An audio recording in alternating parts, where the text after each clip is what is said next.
There used to be a fine gap, a gap in between reality and the online world. Back in 1997, the first so-called social media entered the stage, something that you probably never heard of, 6 Degrees, a platform that enabled users to create a profile and make friends with other users. Well, it was 26 years ago, yet it is still the basics of social medias as we know them today. It first started as a tool to allow people to socialize, to connect, and to become more open to the world. Unfortunately, it turns out that people are more open to the world, but not to the real one. People are slowly growing out of reality to start living into this fake online world. My first use of social media was because it was cool. Having an Instagram page was a must when it came to being liked by others. You had to post some pictures in order to attract comments, girls, and you started becoming addicted to sniffing into other people's lives to know what they were doing, with whom, where they were, and of course you started becoming addicted to having that external validation from people you never heard of. I remember back in high school posting something on Instagram was either to brag or to show your ex how you were living your best life, to get him or her jealous, and to basically show how cool your outfits were and how many likes you could get. I then entered university, and it was not about Instagram anymore, nor about getting that much like. It was all about TikTok. I first downloaded TikTok back in 2021 or 2022. And around that time, I just downloaded it because I wanted to boost the growth of the very small YouTube channel that I had just started. I started with more of a creator mindset than a user, but things seamlessly started to change very quickly. One day I would get lost for 10 minutes scrolling through the self-improvement and motivational videos. The day after, I would get lost for around 20 minutes watching still some motivational videos, but also some cute dogs. The next week, I would get lost a couple of times per day watching whatever the TikTok page would show me, until the point where I would never go to the toilet without my phone. Or I would never fall asleep before scrolling for an hour until midnight. I started creating a whole environment that would always remind me of TikTok. It would be a spot where I would usually sit and scroll. It would be a time of the day where my brain would know I usually pull out my phone and start scrolling. And I ended up formatting my brain around that activity of scrolling, and all of this because of one thing, the dopamine hit. One of the clues that led me to realize how sad the consequences are and how far we are moving away from reality is the like button. The like button was originally created to spread love and support all around the world throughout your friends and your connections on social medias. Nowadays, the like button turned into a much more dangerous thing. Whenever you post something, you open yourself to others. You open yourself and hope for external validation. Otherwise, what would be the point of posting, right? That external validation of your holidays, of your outfits, or of your aesthetic carousel is all expressed by the amount of likes and impression that you're getting. Unconsciously, the more you have, the more you're gonna post this type of pictures. The less you have, even though it was something that mattered to you, the less you're gonna share this. This like button and this race to have as much like or views as possible completely changed the use of social medias. It creates self-image issues because many people who are not receiving as much likes as their friends are gonna think that they're uglier, or that their style is outdated, or that their life in general isn't as cool as the life of everyone else. And here is one of the few links in between the online world and the real one. And it's a pretty bad one. You're gonna start to feel inferior. You're gonna start to feel like your life isn't great enough. All of this ends up in a serious state of depression. A recent study from Facebook found Instagram to have harmful effects among a portion of its millions of young users, particularly teenage girls. Findings indicated that Instagram made body image issues worse for 1 in 3 teenage girls, and I guess the same goes on for boys. And among teenagers who reported suicidal thoughts, 6% in the US traced them back to Instagram. Now, before I realized all of this, I myself got lost away from reality. As a content creator, there is this thing that sadly, whenever you post something, you expect views and engagement. Of course, you've been working hard for your YouTube video or your Instagram Reels or your TikToks or whatever platform you might be working on, and you expect it to pay off. Sometimes it works, sometimes it doesn't. But social media platforms turn into such a disaster that 100 views is worthless, 1,000 views is boring, 10,000 views is starting to be average for Reels on Instagram. It all became just numbers. And I personally got affected by this. Because besides that one video that hit over 2 million views on my channel, I would always only get a couple of hundreds or thousands on the other videos. And having 300 to 1,000 views would always get me disappointed. Now, if I think in the real world and I try to picture 1,000 people listening, watching, and paying attention to the closest details of whatever I could be talking about or doing, then I will probably freak out. And that's where I realized that we've completely lost track of the gap in between reality and the online world. TikTok and Instagram and even YouTube all switched towards the same direction. YouTube used to be this type of platform where you could only watch videos you would search for and click on. It would mean there was a little bit more friction than there is right now to get you to that dopamine hit from your video. Now more than ever, the strategy has changed.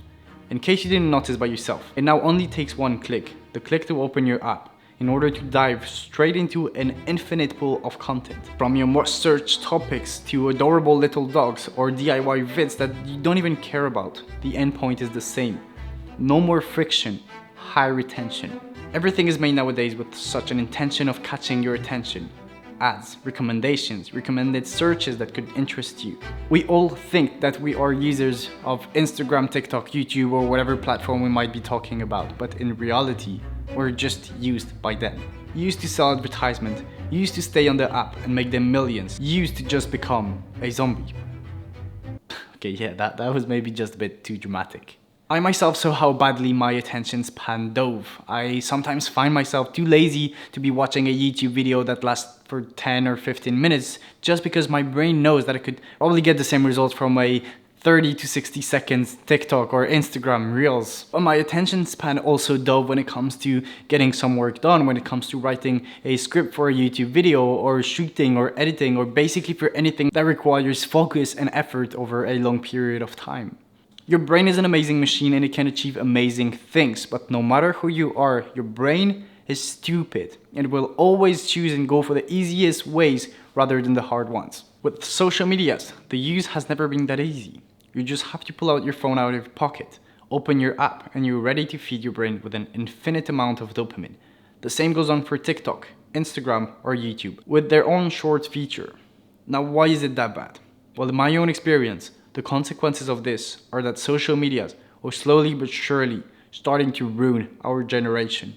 To come back to that thin line, this gap in between reality and the online world that we talked about previously, there is this one thing that highly differentiates these two worlds, and it is the amount of effort that needs to be done in order to acquire and to have some dopamine in your body. If you're a climber and you need your dopamine hit from climbing, where you first got to get to the top of that cliff or that mountain. If you're a gym rat and you're dreaming of that pump feeling where you first got to hit the gym for at least an hour and lift weights before getting any dopamine hit. If you're a YouTuber, you gotta work as hard as you can on the long term to finally hit that viral vid.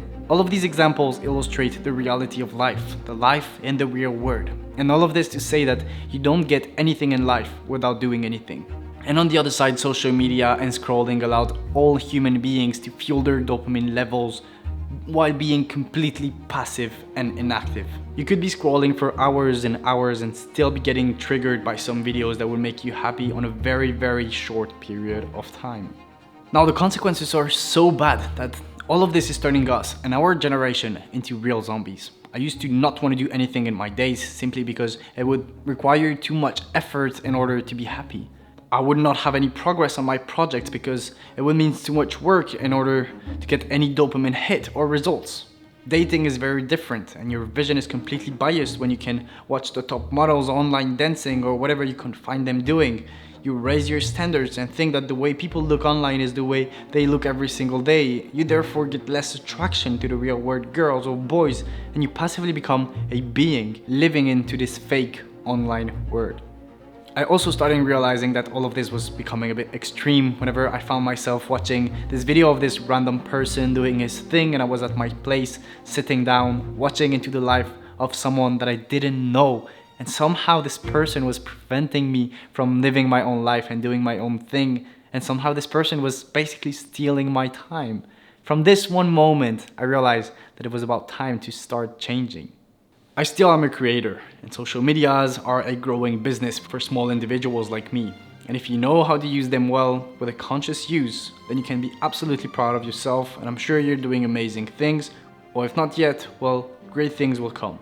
If not, if you're like most people, scrolling passively to fuel your dopamine levels, ready to live more into others' lives than into your own, then I think it's about time you realize that you gotta get up and start living your own journey. I myself use an app called Attentive. It's not a sponsored video, but I'm sure this app can help you a lot. It can help you add this little friction that seeing how our generation became lazy could prevent you from opening and scrolling on your social medias every 2 seconds. It's not all bad, not that bad, but it's very threatening. And young people who just like me got lost a bit on scrolling and social medias into this vicious cycle need to wake up before it's too late. So please, I know that you're watching this video on a tech device and on a social media, YouTube, but after this one video, please just shut it off. Just go outside, text your friend, and start doing real life things. Just date this girl with whom you've been talking for a month on a white background with some digital letters. Simply just start living the life that you deserve.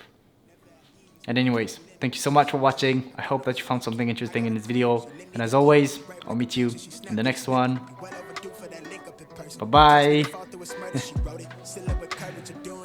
Pull up to the crib, I'm equipped with the brush strokes. Cutthroat from the low, where no love goes. Women buddy like it's been that. Wanna fuck me looking at the bill stack. Off the buddy, I've been stressed out. Let the smoke scream from my chest out. Niggas laced up, I really hate love from a stranger. Shit is fake stuff, only need it from you. Yeah, crash land in the palm of my hand. Bad little flex, wanna play by the coast. Carry the torch, I'm way up, it's litty wherever we float.